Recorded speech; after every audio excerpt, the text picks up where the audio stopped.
What podcast were you on before? Tyngre, and they're called Styrkebyrån here in Sweden. I don't think I know. So it's all in Swedish? Tyngre. I think you heard of Tyngre before. Yeah. They had a red logotype. Oh, okay, yeah. I do because I do so many podcasts for myself that it's hard to listen to podcasts just because I'll do so many hours. It'll turn into too much powerlifting. You know what I mean? When you do kick and lifts, it gets a little bit crazy. Okay, I just wanted to pull up the results for Sweden because it was obviously a dramatic win. So we'll talk about it, but we'll do a little bit of background on yourself. So for anyone who didn't see the World Championships in Sweden, it was a dramatic in the 72 kilo class juniors. I remember I was commentating on the other platform, and I think I had the sub juniors, and I believe Kloie Doublin's younger sister was actually on my platform. And Kloie Doublin was on the other platform, and I kept an eye on your guys because there was a battle coming through. Kloie coming through from the U.S., there's a lot of hype. Obviously, she was doing well. The favorite. Yeah, maybe the favorite. Go with it, for sure. But the way it unfolded, and I don't want to spoil the story. We'll build the story a little bit. But it came down straight like a Netflix movie, right down to the last deadlift. And holy freaking moly, was that dramatic. I remember thinking, there's no way. I remember thinking in my head, when you came up for your last deadlift, I'm like, I'm sure the American team, they were waiting, but they were thinking, all right, that should be a wrap. And that should have been a wrap. And you came through straight like a freaking Disney movie and ended up taking a gold medal. Before we get to that last deadlift, let's back it up a second, okay? So the IPF World Championships roll into Sweden. What's the difference? Have you been to other IPF World Championships? No, that was the first. First time. First one. First time, and it's in Sweden of all places. What's the biggest level competition you had been to previously? I would say this, the nationals here in Sweden, I think. Oh wow! But before that, before the Worlds, you mean? Yeah, before Worlds. Yeah, the European Masterships I have been to also. Okay, and how is that similar to the European Championships? How does that stack up to the Worlds? Because for a lot of people in North America, they don't know, and the European Championships can have world champions in there. Yeah, they can. But the Sweden are pretty good in powerlifting, so the nationals is the same as the European. You think so? I would say. Yeah, I would say. Wow. I think so. That's okay. Same level, eh? Wow. Okay. So when the World Championships is rolling around into Sweden, did you find it was added pressure because it's in Sweden? No, I don't think so. I was pretty nervous just because it was Worlds, and I could see the Japanese going around there, and so the feeling was the same as if it would be in Canada or so. Really? See, the thing is, when I done a few World Championships for commentating, when we landed in Sweden and we took a bus from the airport to the arena. There is in bus stops posters of the powerlifting championships. You see Isabella von Weisenberg up on posters. We get to the arena and there's a 30-foot poster. I mean, I know you don't do feet, so I don't know, several meter poster of Isabella von Weisenberg on the side of a building, and I'm like, holy smokes, man! I've been to a couple different worlds, and sometimes the government from that country supports it, and sometimes it's not as much support and push. Sometimes you go into the World Championships, and a lot of people around town are like, oh yeah, that powerlifting thing, and they don't even super know. This one, everybody in town knew. There was, you know, there was a presence. You couldn't take the bus without knowing the World Championships was in town. So No. I felt it. When I showed up at the arena, I was like, holy smokes, it was a really nice setup. What's powerlifting like in Sweden? Is it supported? No, not really.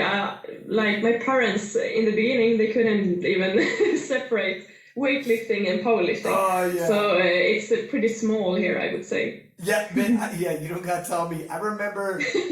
Okay, so I've been powerlifting for a minute. I've been powerlifting. I remember it's 2008. I'm dating myself a little bit, but I was powerlifting in 2008, and I was going to at that like an international competition, and the Olympics were on in 2008. And my mom told everybody at work I was going to the Olympics. I was like, Mom, yeah, what the fuck? Yeah. People are coming up to me like, hey, I just heard from your mom. Good luck, man. I was like, I can't live up to that. You know what I mean? I don't. What are you doing to me? I gotta follow up. Like either I call you a liar or I have to make up a story about the Olympics. You know, you're putting me in a bad situation. And bless her heart, she didn't know no better. She's like, yeah, he's going to the Olympics. We're all really proud. Or it's not as bad now. Or you would have people like at work, they would see you and they're like, oh, you got a tan. Do you have a competition coming up? I'm like, man. Yeah, if we would talk about my colleagues or friends or the rest of the Sweden right now, they could say, they are asking me when my competitions are, and so they are more involved now, but like 2 years ago, they would not even know. They thought, I swear, people thought, they're like, oh, you're not as big as I thought you'd be for a bodybuilder. I'm like, I'm not a bodybuilder. This is not, oh, you have a tan, when's the competition? I'm like, I just got a tan because I got a tan. Thank you very much. Yeah. Thank you very much. You look great, Ryan. Are you getting ready? Like, well, thank you. But that's not going to help me if it's in the powerlifting. But yeah, Sweden, I wasn't used to seeing some of that support. Is there, like, if you do well, let's say, because obviously you won the juniors, is there like any kind of media push? Do you have any kind of like interviews and stuff like that afterwards? Yeah, the radio was talking to me twice or more, and now they want me to update when more competitions are coming, so that's good. And they like more podcasts contact me and yeah, because I had to go to your agent to book you. Yeah. Your agent. The boogie. We had in Canada. We had Eric Willis won the world champion. He's the first Open world champion, and it happened in Canada, so it was a big deal for us. And then I remember having him on the podcast and be like, "What's different?" He's like, "Man, not a damn thing." He's like, even in his hometown. I was like, in your hometown, they had to make like news in your hometown. He's like, man, I go in the grocery store and like he thought for a second. He's like, all right, let me see, because I just won and maybe word got out, hey, there's a world champion in town. We're not talking a town as big as Toronto that's like millions of people where they have like major professionals. We're talking like a normal size smaller town. So he shows up at the grocery store and like nothing.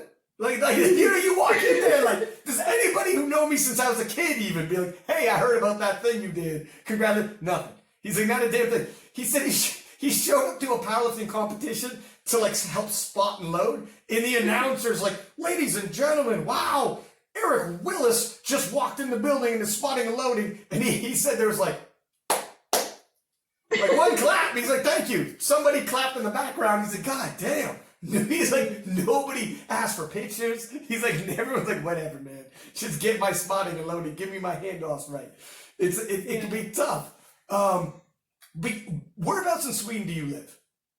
I live in Gävle, and there's like 100,000 people. Okay.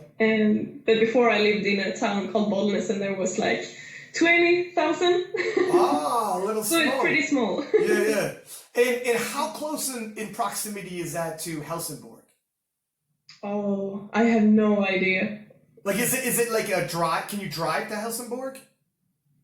No, I took a flight. Oh, okay. There, so like 1 hour from 2 hours, 1 hour in the car and then 1 hour in the flight. Oh shit! And then 2 days by horseback. and then we took a boat, and then it's an adventure just to get there. So did you have like friends and family that showed up to this World Championships? Yeah, my family and Emil Nordling, you know, his family and my family was the Sweden's, what's it called? They were there. that was quite the only Sweden supporters in the area. Did you I've seen you guys on Instagram. So are you from the same town as I'm not gonna say his name like you say. You know, I thought I knew Emil Nordland's name until I just heard you say it. And I was like, is that the same dude that I talk about? Because I think you're like, oh shit. I have been saying his name so wrong forever. But so for anyone listening, he won the 105 juniors. And he had like a hell of a dramatic show as well. So are you guys from the same hometown? Now we are, he's from Gävle also, but before there was 1 hour between us. Okay. But now we're living 30 minutes apart. Okay. And you guys train together sometimes? Sometimes, yeah. Yeah. But it's quite comfortable to not take the car at 30 minutes to work out. So. That's a hike. That's a bit of a hike for sure. Both you guys going into those World Championships, both you guys juniors, both you guys, it was the home country, you know, you had the home support. Here's another thing. I remember when Emil was hitting the platform and lifting, when the Swedish fans went crazy whenever anybody from Sweden hit the platform. Like, it was wild. I remember, like, and Emil, did Emil lift before you or afterwards? Before, I think, if I remember the right. Yeah, before. So, did you watch him lift? Yeah, I did. Okay. So this is what's interesting to me. So let me set this up for people who don't know, because I have two different feelings about this kind of scenario. When I have somebody that like a friend, someone I know that's training, and they're in a similar scenario as me, like I can relate to it. Like if we're both from the same country, we're both juniors, it's the home country and the crowd's behind them. I start and then I see them hit the platform, and his came down to the last deadlift, and I'll get into what he ended up doing strategy-wise, which made it super dramatic. But when I'm watching, I start getting like anxious and nervous because I can relate, and I haven't gone yet, and I'm about to lift the next day. It makes me like, oh shit, I don't know if this was a mistake. Like I start getting too emotionally attached. Did you feel that as well? Like watching it, you're like, holy smokes, man. Yeah, I really do. And Emil Nordling and I were competing so much against each other, so it's crazy. And when he won, I was like, I can win this. Well, there it is. Yeah. Or else I will hear this the rest of the year. So yeah. Like it's tough for me. Sometimes watching someone who's close or handling is more stressful than competing because you don't have any control. No, there's no control. Zero. Yeah, you're just watching. Whereas at the very least, when you're lifting, like you have control. You're like, all right, I'm gonna hit this. I can handle the pressure. I'm gonna do this. But when I watch, like, I don't know if I like watching powerlifting before I lift. Like it gets me like riled up. And then when I try to sleep that night, I'm like, holy shit, this is like if it wasn't a reality yet, like further out from the competition, I'm not as nervous because man, that's a ways away. I got a lot of things I got to do. I got training. I'm getting my weight down, everything, whatever. But like the day before, when it's like, holy, this is about to happen. And then if I'm in the stadium, it's the World Championships, and the house was rocking and rolling when Emil hit that platform. I would have been like, did you start getting nervous? Like, oh shit, this is my turn now. Yeah, and it's like exactly like that you say. I had my weight to do. My weighting was 2 kilo. I needed to go down. Yeah. So that was my first competition because I hadn't done that so many times before. I started doing competitions like 2.5 years ago. Yeah. And back then I was, my body weight was like 70. 70? Yeah, kilo. Yeah. Yeah, does it call so? I don't know. But, 70 kilo. And now it's 75. Well, So, I mean, that's the thing. You start gaining muscle mass when you're lifting weights. Yeah. That's just the way it goes, right? Yeah. So the weigh-in is my first competition. I need to have the most like a water cut. Focusing, I think. Did you water cut it, or did you like stop eating? How did you drop the last couple kilo? I stood in the shower like 2 hours before the competition. Oh wow! Was it? Yeah. See, I've been there, and it's tough. Like, leading into it, did you like load up water and drink tons of water to make your body release it? No, right? I just stood there in 2 hours talking to my coach 4:00 in the morning, and he was like having his baby crying before. Oh wow! Between him, and so that's a great support. Yeah, no shit. So were you nervous you might not make it? No, Stefan Ågren, that is my coach. He's been doing this so long, so I wasn't nervous at all. Yeah. I've been there before where like sometimes when you cut the water, it comes off easy, and other times you're like 4:00 in the morning. And like you're like, oh damn! It's like you have an exam and you didn't study, and you're waiting till the last day to study for that exam. You're like, oh shit! I should have water loaded. This isn't how it's supposed to be.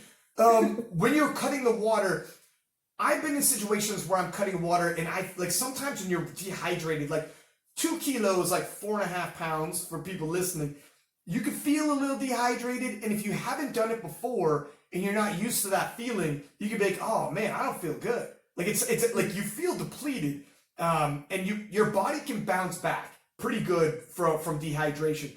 But if you're not used to it and you feel it and you're dehydrated, you might be like, shit, am I going to feel good tomorrow? Is this going to work out? Did you have some doubts creeping in when you were 4:00 in the morning taking a hot shower? Like, I hope this works.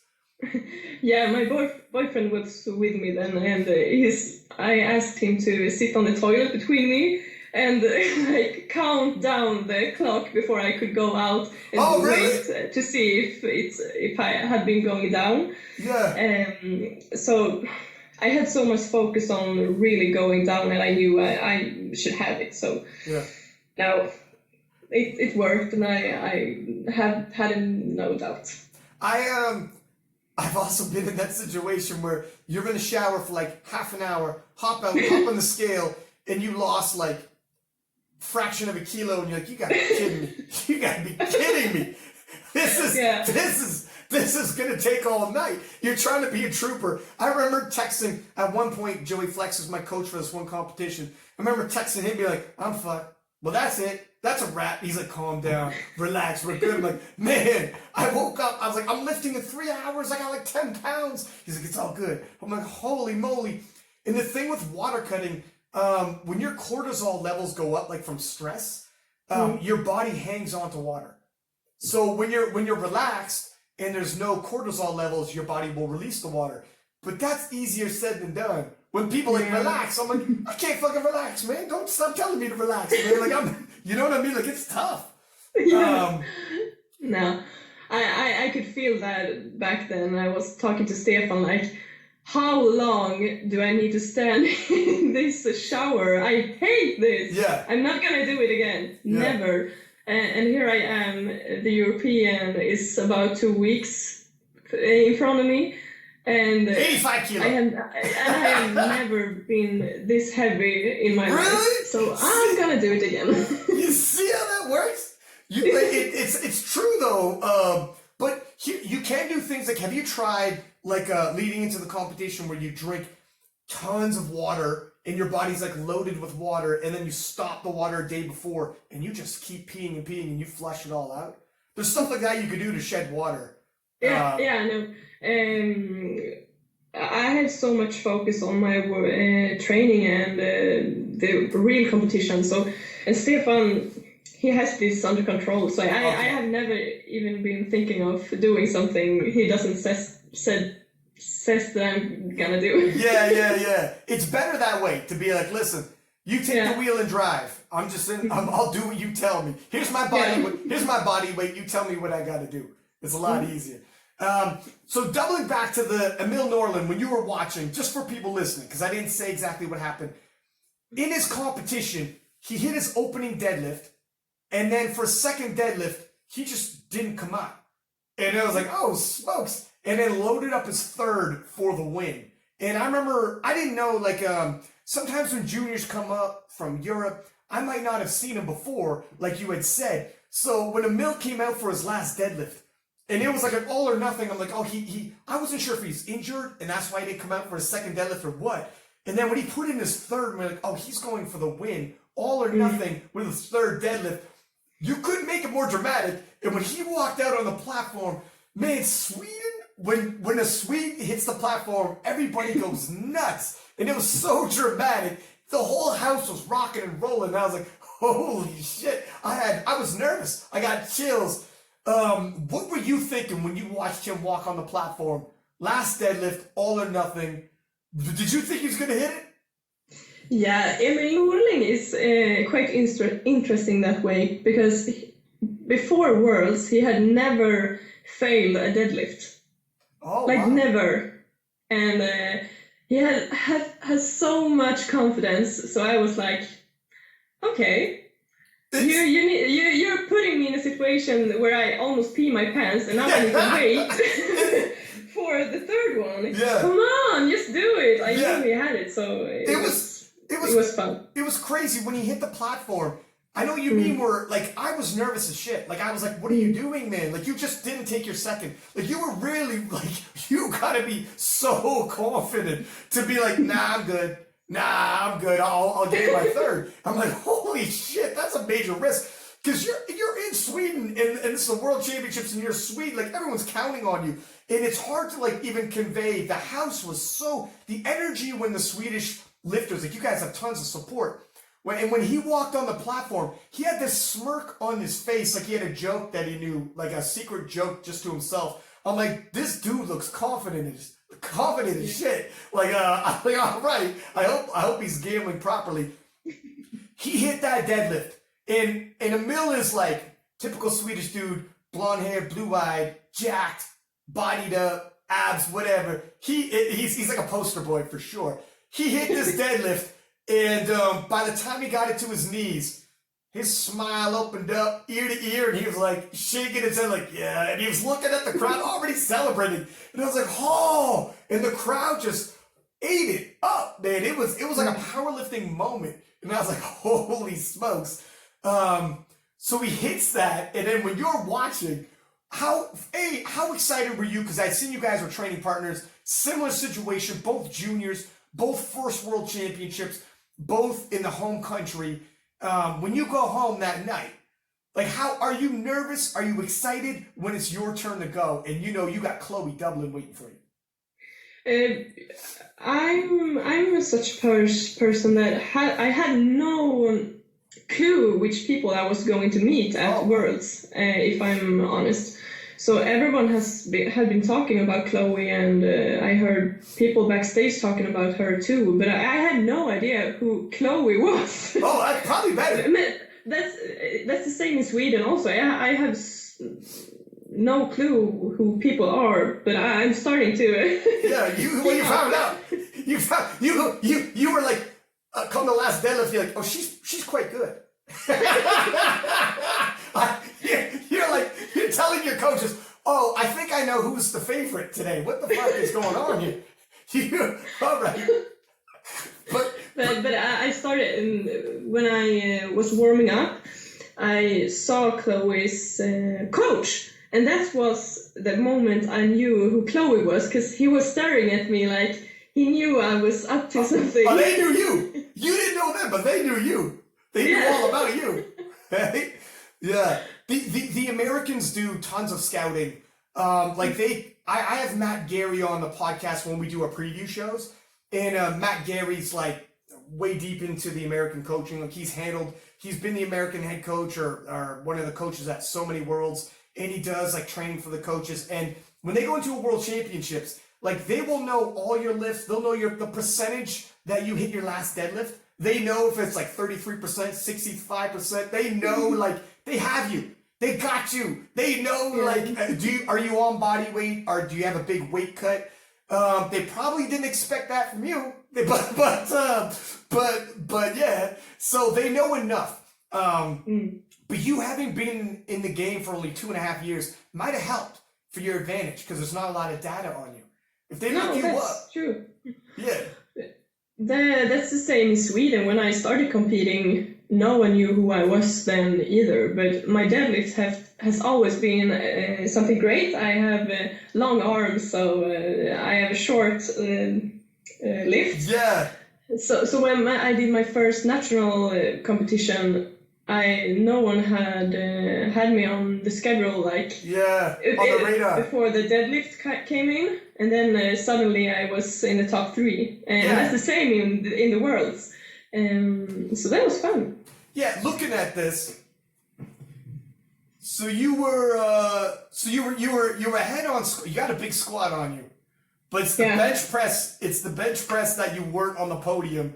And that's where it hurts. That's with those long arms. And I feel you. I mean, when the bench comes, when the bench comes, like, this is like an intermission for me. This is where I'm going to fall back, and people are catching up real quick. And I need a big deadlift.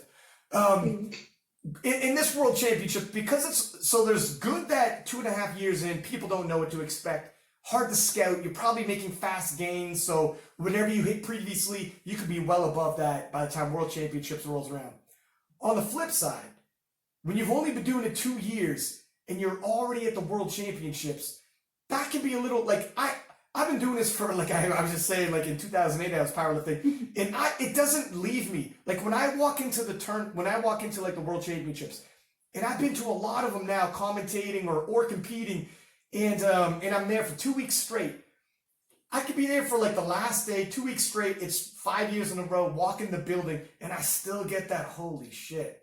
Like, I still feel that when the crowd starts getting riled up, I'm like, whew, here we are. I still feel it. You know, when you walked into the arena, if it's only been 2.5 years, because you're not really prepped for this. Like, you can't buy experience. You got to live it.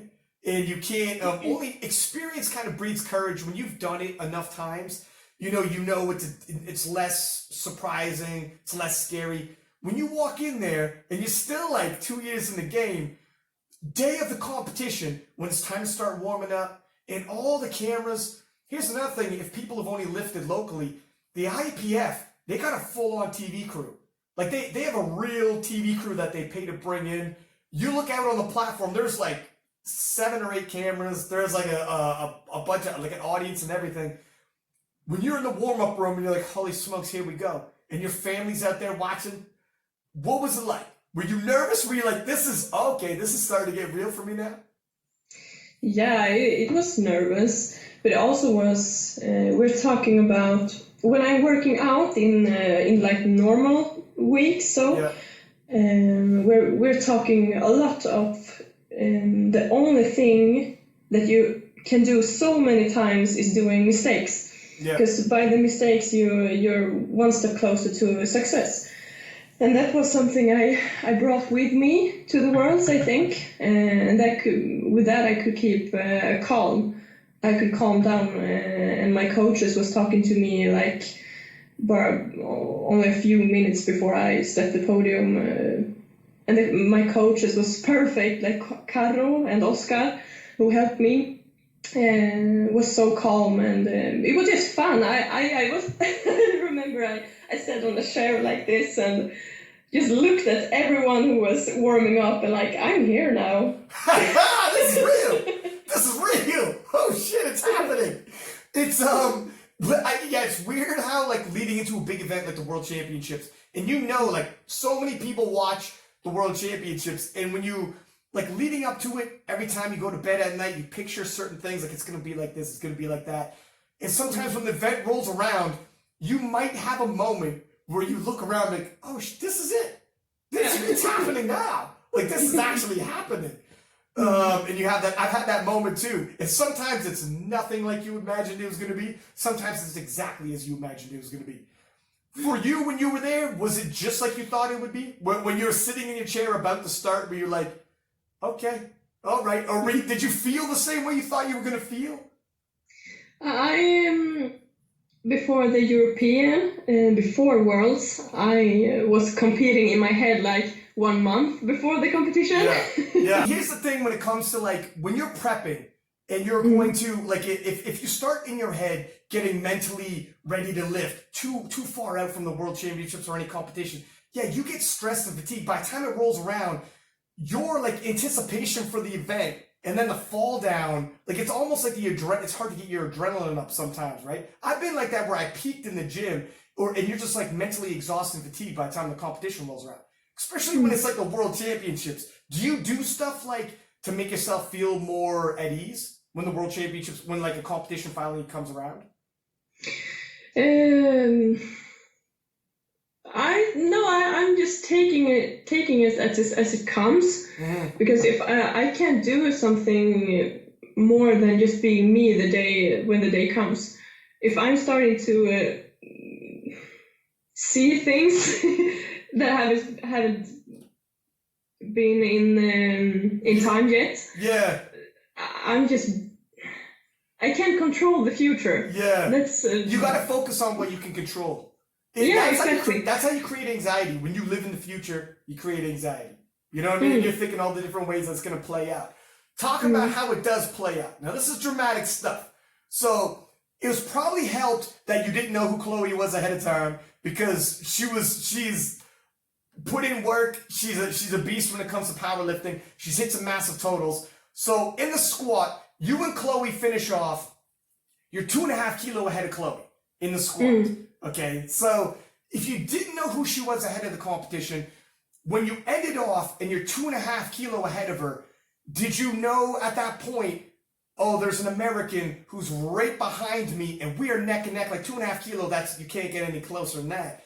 Did you know where you were at after the squat event? Did you ask, what does a scorecard look like? Yeah, of course I looked at that. But then I knew the bench press was coming up, and as I said earlier, I had no idea who Kloie was or anyone else. So I didn't know Kloie was so strong in bench press. When she benched, you're like, what the fuck? It's like, what this shit is going on here? Kloie's got a huge bench press. After squats, you're like, okay, all right, we're all right. Then she benches, you're like, holy shit, this is a problem.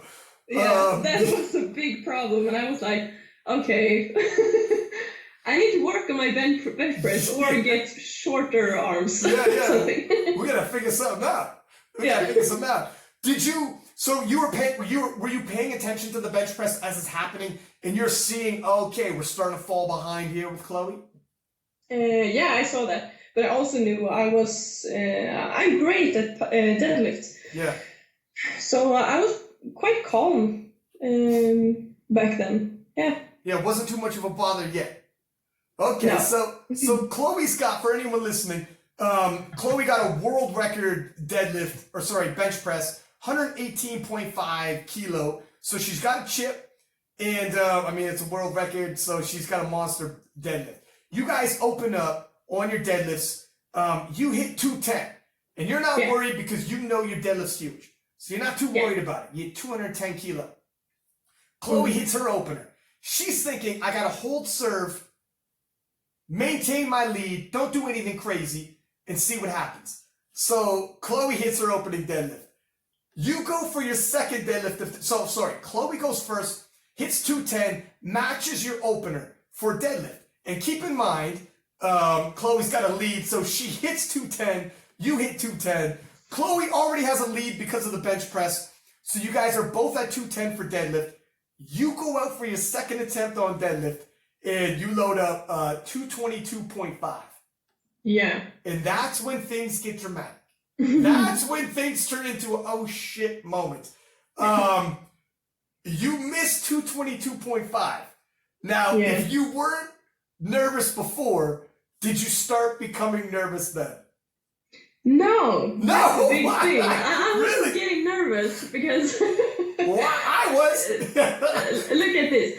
When I'm working out at home, 220 kilos isn't a big thing for me back home. Yeah. Because I knew I can do this any training, which day.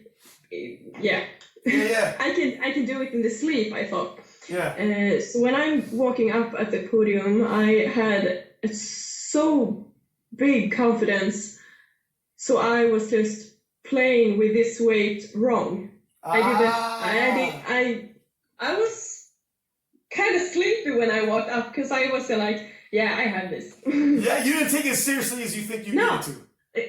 Exactly. Yeah. So I'm doing the wrong movement, I could say. Yeah. Yeah. I'm not pressing my feet down to the floor, and so the weight comes in front of me. So yeah, I had no chance to take this one. And when I go backstage to my coach, I says like, I can do this.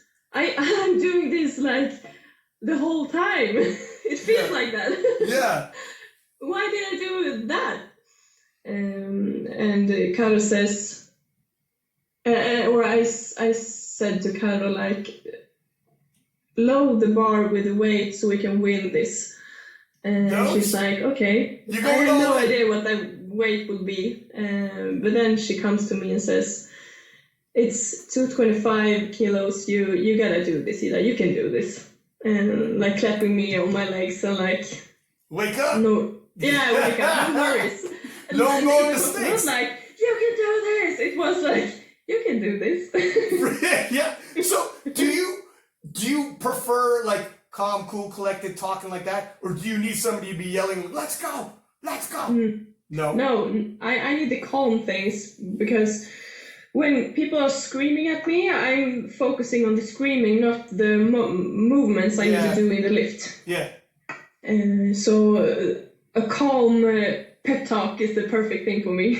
Gotcha. So when you came back after you missing that lift, and you didn't feel too bad, like you weren't too worried.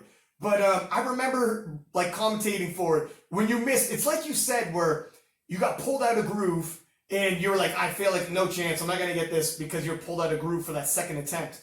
But it looked like, if you don't know, you watched it, and it looked like, oh shit, she just full on missed that. Like that's not. If you don't know anybody, like, oh well, that's a wrap. You're thinking, oh no, and then so first off, were the coaches? Did they look a little alarmed when you went back there? Were they like? Oh, shit. My coach Stefan Ågren had talked to Caro before the competition. He had said to her like, you need to believe in Idaa, because if you don't believe in her, she doesn't believe in herself either. So she kept the calm, and I think that was a big thing in this move. Yeah, you went back there, and she's crying. Yeah. You're like, what the fuck are you doing to me? Look, fake it. Have a poker face. Jesus. Yeah, you got to. I know what you mean where, like you can tell anxiety. Like you feel it. You feel negative. If you go back and everybody's like they don't believe, you start thinking that way. If you go back and like, you got this, relax, here's what we're going to do, and they're just confident, you feel confident, like, well, they must have saw something and they're confident in it.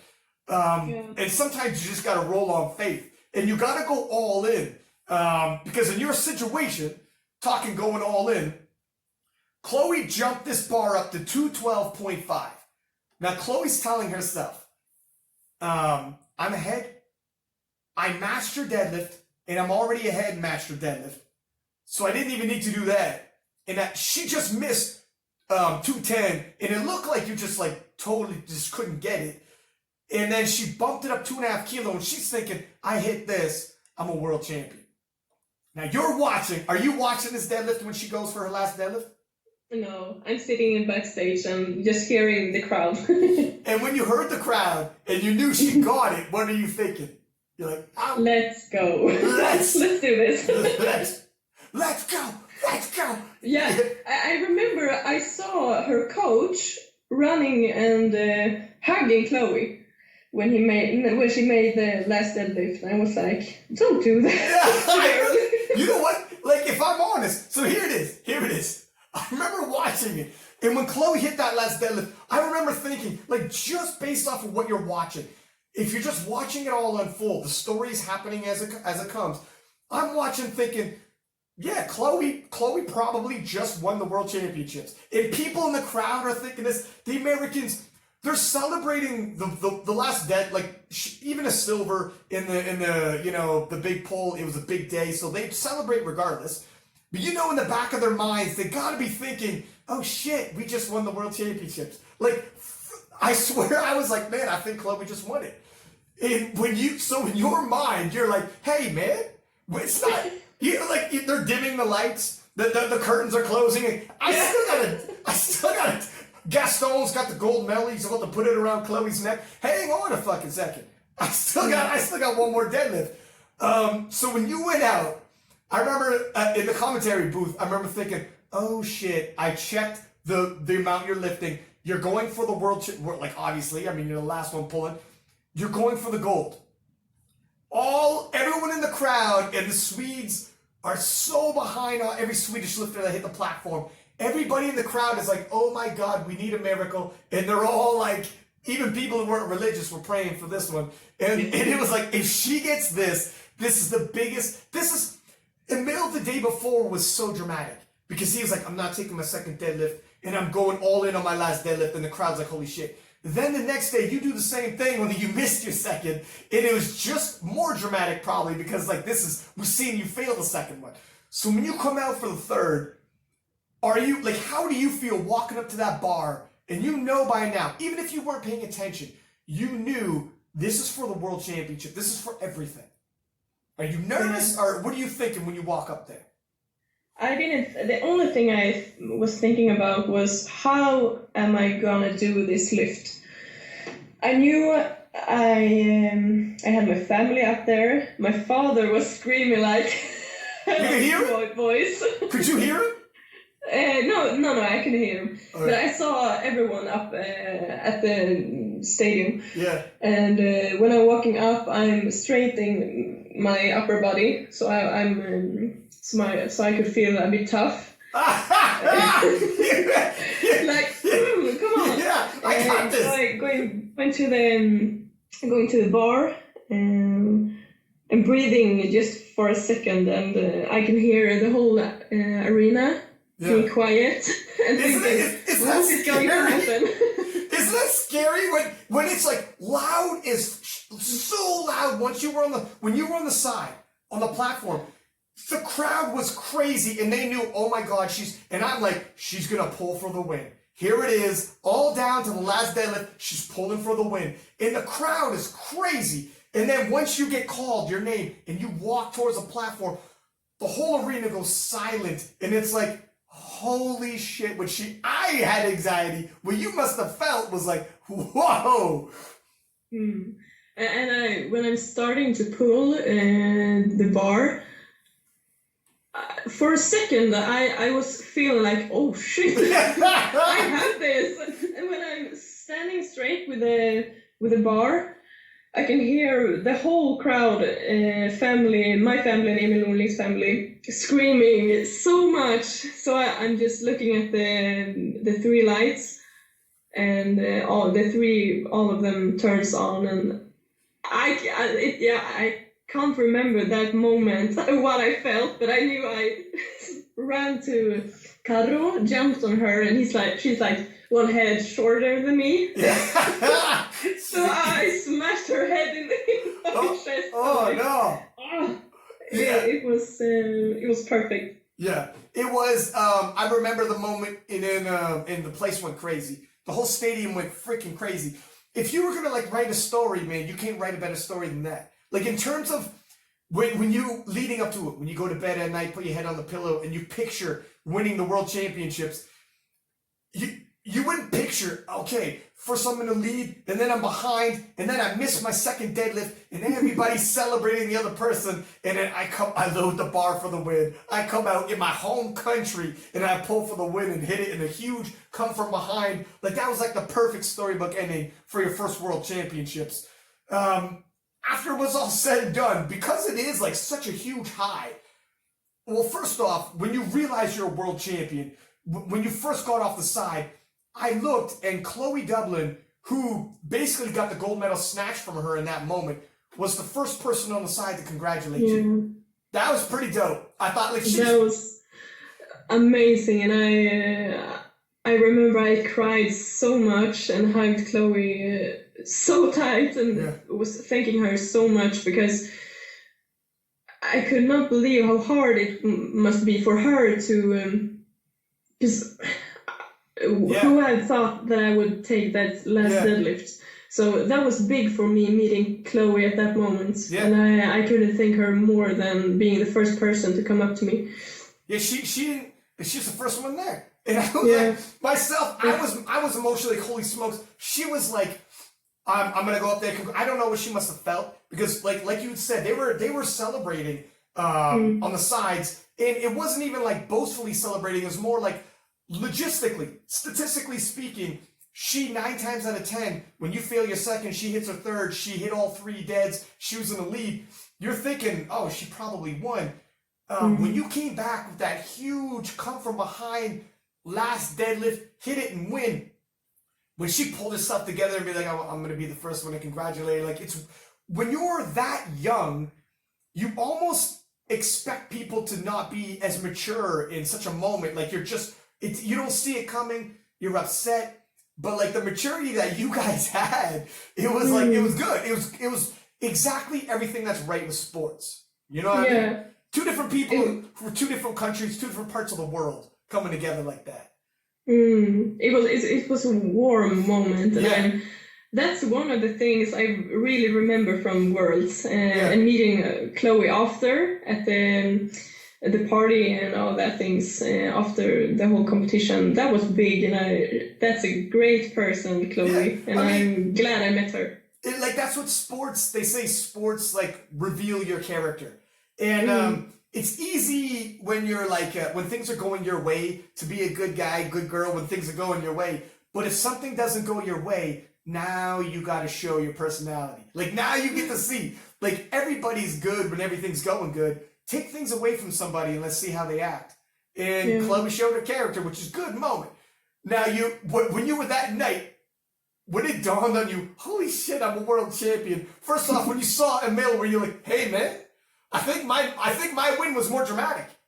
did you talk to him and be like, all right, I think I upstaged you? At the dinner and all that after competition, I won the overall prize of the winner. Did Emil win? Didn't. So you were like, you suck. Find another job, man. What is wrong with you? Wow. So you get the last laugh then. Yeah. Dude, you know what? You couldn't. So here's the thing. Like 2 years in, the World Championships is in your home country. You have your friends, family can show up because it's in your home country. The crowd is behind you because it's in your home country. The way you win against an American, and when it's an American in the mix, they have the social media is always behind it. There's a lot of views when there's an American involved. So the limelight was there. The direction was there. You had a Kloie Doublin. Sometimes you don't have somebody there to push you. And if no one's there to push you, it's not as interesting. You had Kloie Doublin, who's a star in her own right, and who has won Worlds before. So the setup was perfect. You battle it out all day.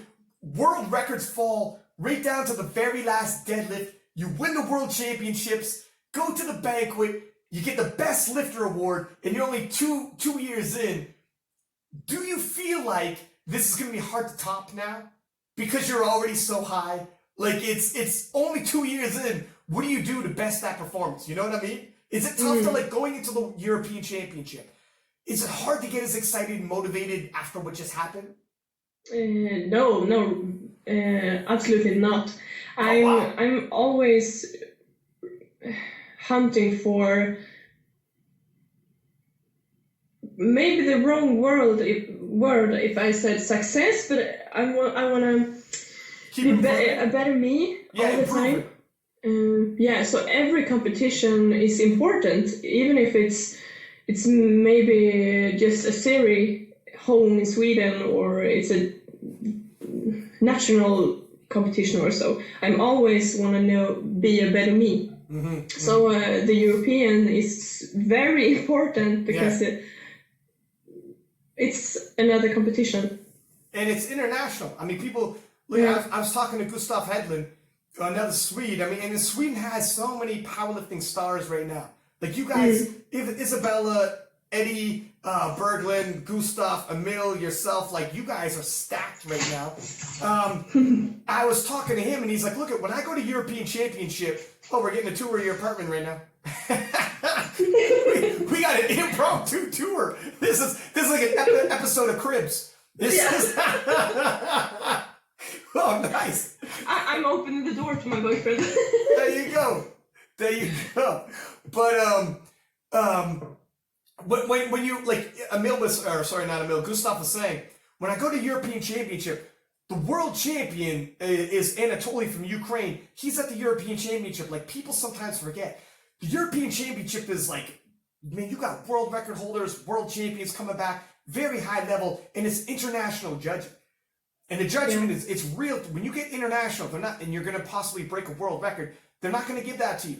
If you're going for world records and stuff, and that's what happens at the European level, they're leaning in. You have to convince them with their squat depth. You got to. They're going to give you a legitimate pauses and whatnot. When there's a world record on the line, you're going to take a record from someone else. It's very strict judging. So the more you do these international competitions, this is one thing where the Americans don't have is U.S. Raw Nationals is big, and a lot of people watch it, and the competition level very high. But it's not taking a world record. It's all unofficial world records. And when you're going to take a world record away from somebody, man, you better be convincing. You know, you got to prove to me. It's better to like, you know, so, and they may, sometimes they go to world championships and they're like, the judging's a little too tough. And it's like, man, that's what it's like when you say load the chips and they announce world record. That's what you get. You know, that's what you get. And do you feel like the European Championships prepared you for what the World Championships would feel like? Yeah, it really did.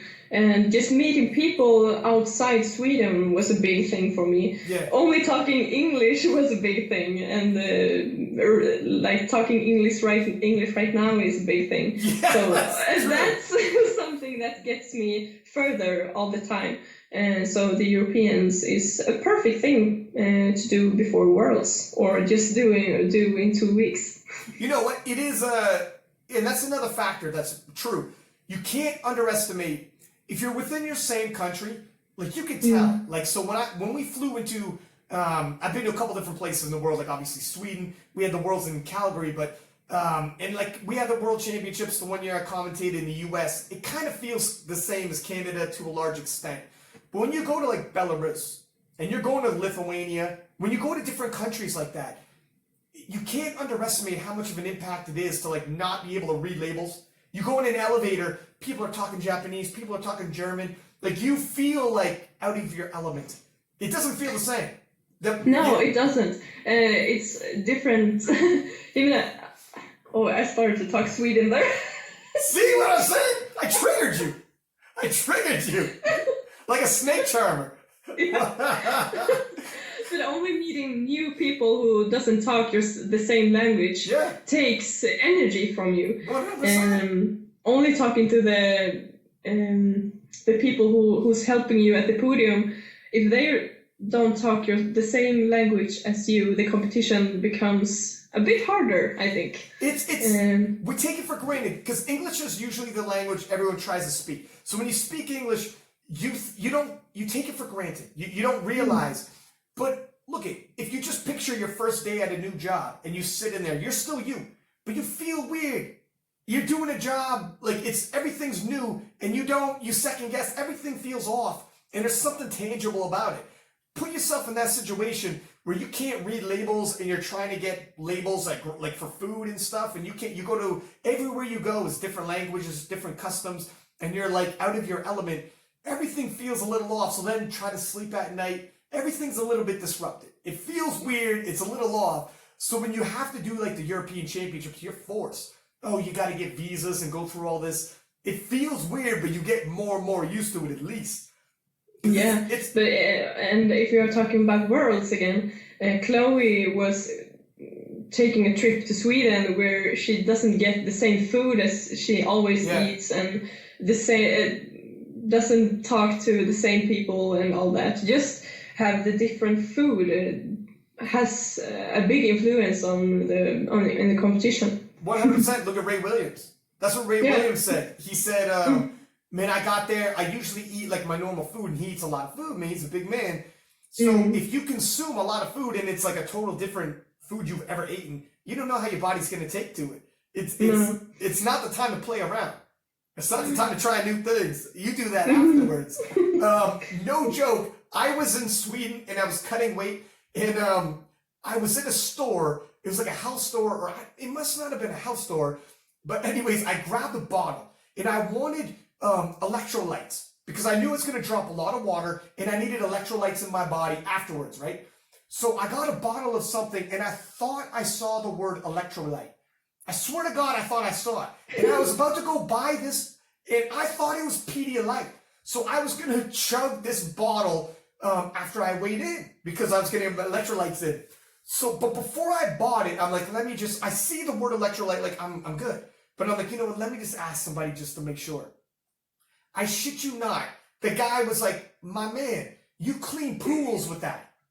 I was like, holy shit, I would have killed myself. I was gonna kill myself. The dude is like, I was like, so you don't drink this? He's drink this? I was like, oh, never mind, my bad. I'm like, holy smokes. He saved your life. He saved my life, that dude. He doesn't even know. That's a bad way of dying. Oh, man, I don't think I'm going to hit a personal best today. I was like, damn. So, I mean, yeah, it is totally different. When you're in a different country and you're like, I don't know what the hell I'm doing here. I'm trying to talk to people. And some people know what you're talking about. Some people don't. In Sweden, you guys are pretty good with English. Yeah, a bit. Everybody's like this. Everyone speak English in Sweden. The most of the people we got English in school, so okay. Yeah. Because my sister lives in Sweden. My sister married a Swede. She's got little Swedish kids, little chubby son. I swear to God, he's like right to the bone chubby. I squish his legs like I could blow an afternoon squishing his legs. But yeah, and like her husband, they all speak like when they were walking around Sweden. I went there a little early to hang out with the family, and everyone's pretty good with their English. It's I got a feeling they do get a little shy if you. They said they might be shy about it when you talk to them because they're like, ah, shit. Like you can see the look on their face, like, all right, here we go. But they know it.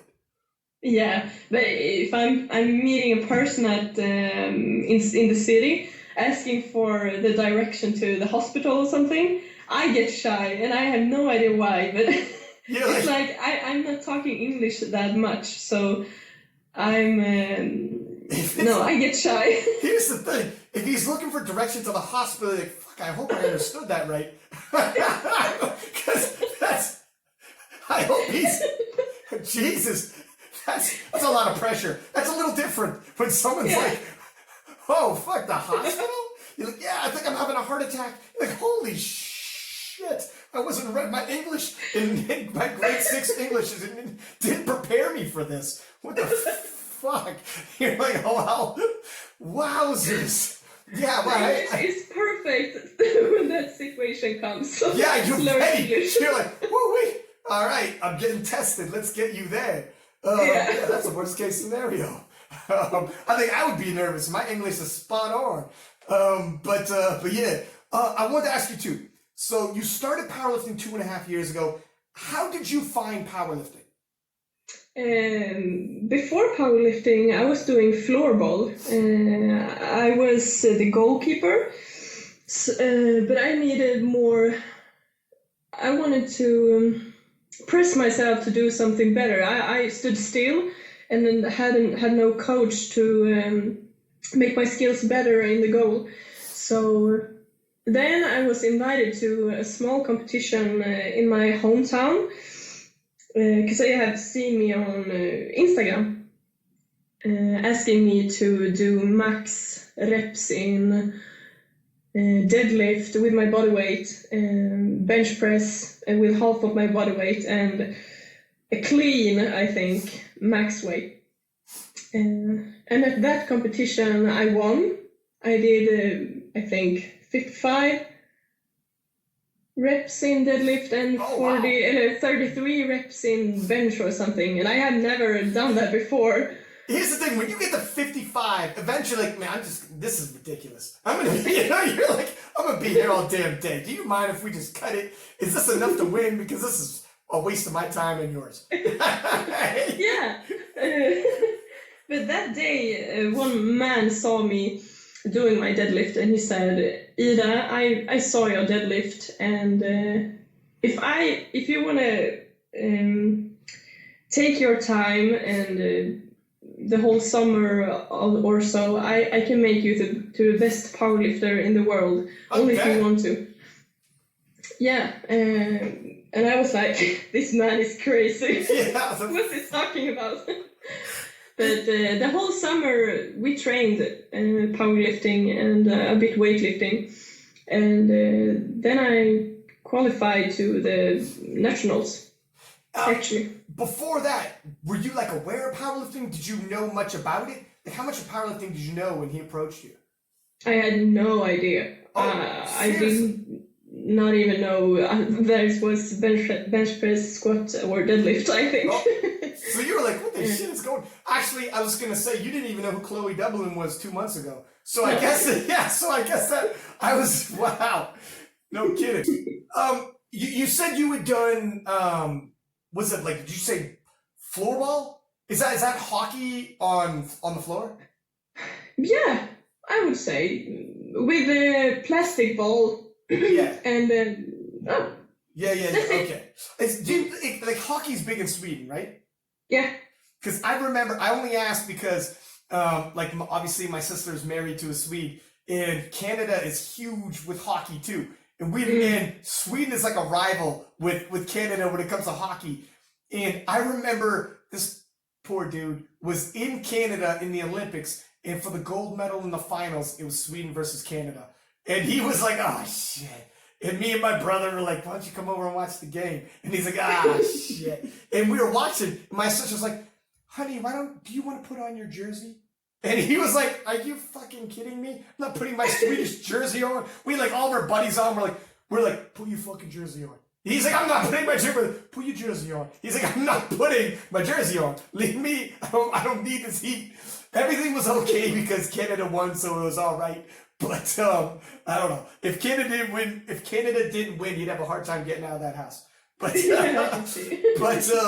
so you started powerlifting, and how quickly? So this guy was programming for you, and he's been your coach ever since?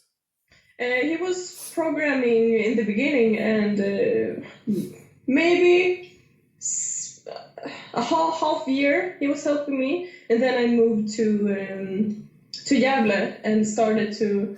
I was programming myself in the beginning. Oh, wow. But I had no idea what I was doing. And I just did 3 reps in everything. It could be 10 of the 3 reps or 2 of the 3 reps. I did not do more than 3 reps. You did, even for bicep curls, you did 3. Yes. It's like 3 reps. 3 reps for biceps. That's it, man. I do 3 ab crunches. That's it. I do 3 of them. And then I was like, this doesn't work. And so I contacted Stefan again and asked him, because he had been helping Emil in a month or so. So I asked him if he had the time and wanted to help me. And he did. So in 2 years or 1.5, Stefan has helped me. And it's when he got in the picture. And when Anders Bergström it came in the picture, the success began to rise up. And I remember being told, I think Emil was telling me, the Swedish Federation, is it once or twice a year, brings everybody to like a training camp or something? All the juniors, I think, or something? Yeah, what would I say, the name of it?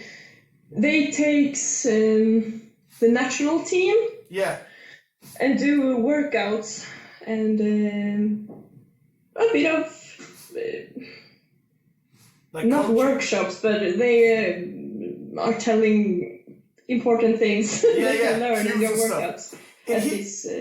It's important because, like Emil was talking about it, saying, which is, first off, that's not, every nation doesn't do that. Like when I heard that, I was like, oh, kidding. Like that's a good idea, especially with juniors.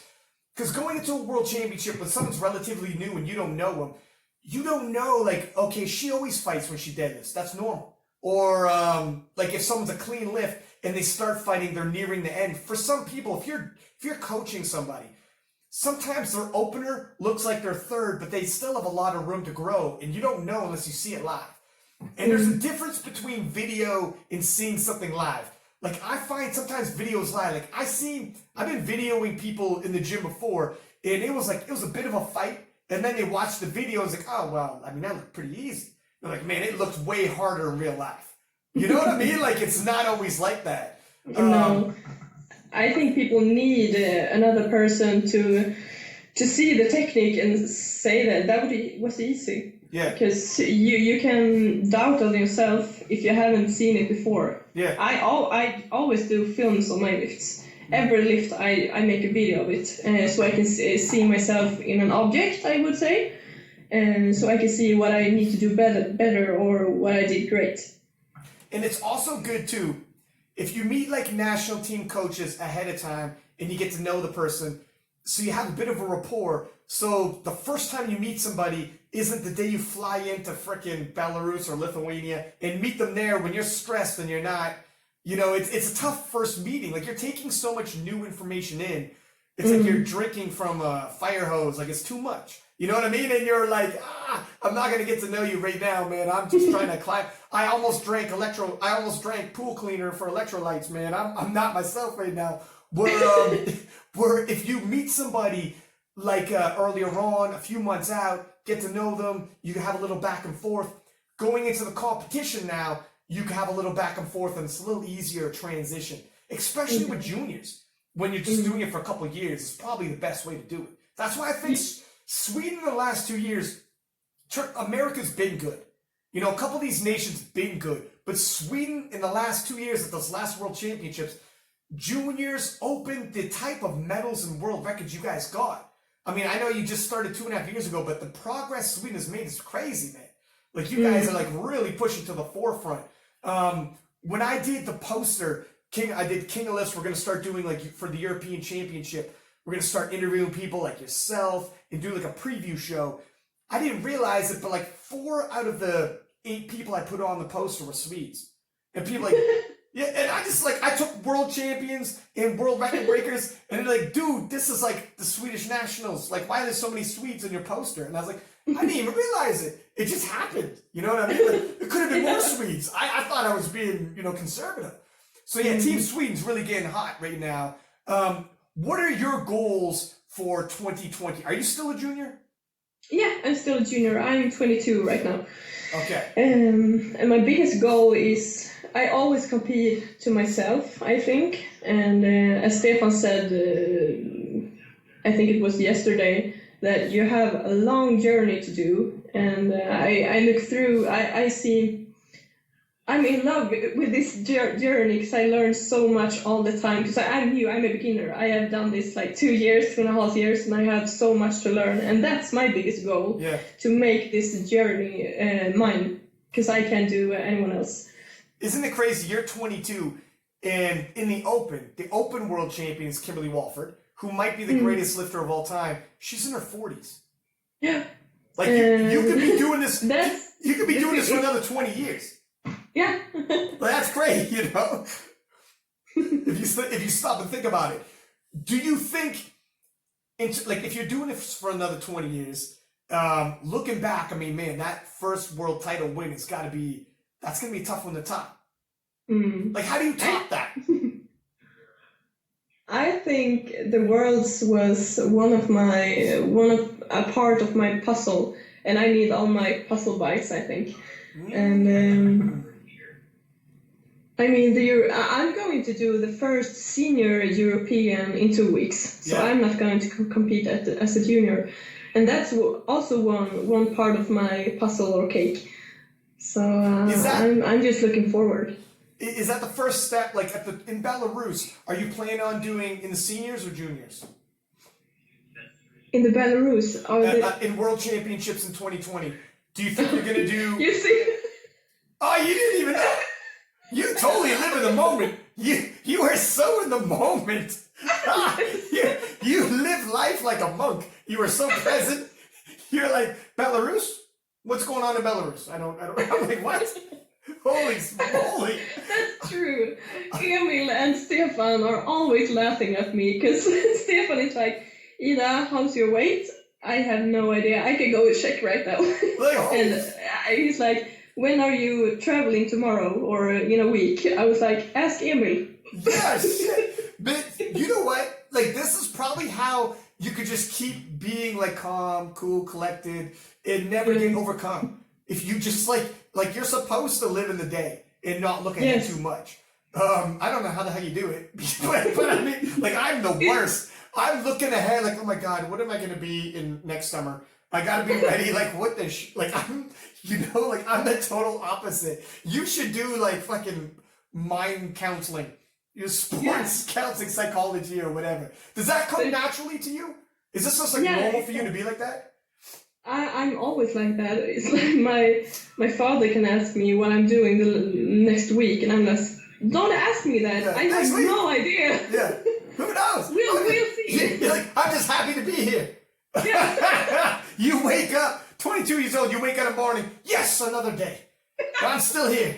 Let's go make the best of today. It's like, oh shit, you're like a happy bunny. Every single day is a blessing. I love that. Right? Okay, so I always ask everybody who comes on the show this question. This is probably going to be a different question for you then if you don't look ahead as much, but let's say you are in your 40s and you're looking back on your career, on all your adventures. You know, you had the moment with Kloie Doublin, all these moments, and you see how like when other people watch these moments, they take away. Like when I told you, when I watched you hit the platform and you got the last deadlift and you show the heart of a lion and the crowd's on their feet and like, man, that's a champion right there. You miss your second, you come back, you hit your third. And then it won't all be sunshine. Sometimes you're not gonna always win it. So on the flip side, that'd be the Kloie Doublin story where, you know what? I didn't win today. I still gotta be the champion. I'm gonna meet her on the side, congratulate. That's a champion right there. When you've had all these moments and you're 45 years old and you're looking back and everyone's seen those moments, how do you want to be remembered? I want to be remembered as the girl who always went off the podium with a big smile and had made the best of the day back then.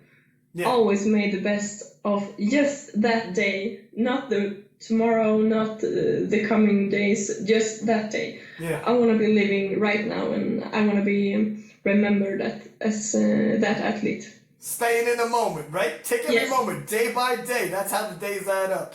Listen, thank you for coming on. We got another podcast coming in. I appreciate your time, and you know what? You got good English. Yeah, don't worry about it. Yeah, you did a good job. No worries there. Before we let you go, is there anybody that you want to thank while we have you on? Yeah, I really want to thank Emil Norling, Stefan Ågren, Anders Bergström, and my whole family, because they are traveling with me all the time, wherever I am in the whole world, so that's perfect. It isn't easy. And if people are listening and they want to follow you in your journey and they want to follow, do you do coaching, by the way? If I'm doing coaching? Yeah, do you do coaching? Do you coach people? Yeah, I do workshops right now in different ways, yeah. Gotcha. How do people get a hold of you if they want to hire you for those? You can contact me on Instagram. Okay. My name is Idaa with 2 A's, Ronn. 2 A's, Idaa 2 Ronn. N's. Yes. There it is. There it is. Thank you for coming on. Much appreciated. And good luck at the European Championship. We'll be watching. Thank you. See you later. See you. And there you have it. Idaa Ronn from Sweden. I mean, man, I think, like, she's young, obviously, 22 years old. She's got to figure it out. That's it. You got to live in the moment, and that's how you don't get overcome. You know, I can't believe she went into the World Championships, didn't know who Kloie Doublin was, probably for the best, because she was facing a monster, but that's how you don't feel the pressure. I mean, if you had known who Kloie Doublin was and what she's capable of, and Kloie Doublin, you know, just a phenomenal powerlifter, right up to the last deadlift. It was dramatic stuff. We reposted on King of the Lifts, but maybe I'll repost it again when this podcast drops. The arena, when you're 22, if you didn't know before who Kloie was, she found out that day, and she found herself in a moment. You want to live for the moment? She found herself in a moment. Maybe it's better she didn't know what was coming, because I don't know how you don't get overcome. In your home country, the place was packed. Miss your second deadlift, she hits. She's got the gold all but around her neck, and she is who she is. And loading the bar for the win, and the crowd's going crazy. If you knew that was coming, and then I stopped the story there, and I'm like, I'm not going to tell you whether or not you hit it. Man, you're gonna lose sleep every day leading into that World Championships. Hell of a story in a 22-minute. The future's bright. I can't wait to see what happens with Idaa. So there you have it. If you're listening, please, man, people like Idaa Ronn, Emil Norling, all these, they've been on the show, they deserve the exposure. You know, we don't get mainstream exposure. This is our ESPN. This is how we show people. These are our 30 for 30s, if you will. So this is how we show people their story. And they deserve it. People from around the world. Sweden, we're going to keep having people on. So we're going to get Ross from Estonia next. Share this in your Instagram stories. Tell your friends about this. You know, give us high ratings on whether it's YouTube, subscribe. On the audio platform, subscribe. Give us a thumbs up. Give us the likes. Share it on your social media platforms, because these guys deserve the exposure. Until next time, from Pack Lapadat, peace.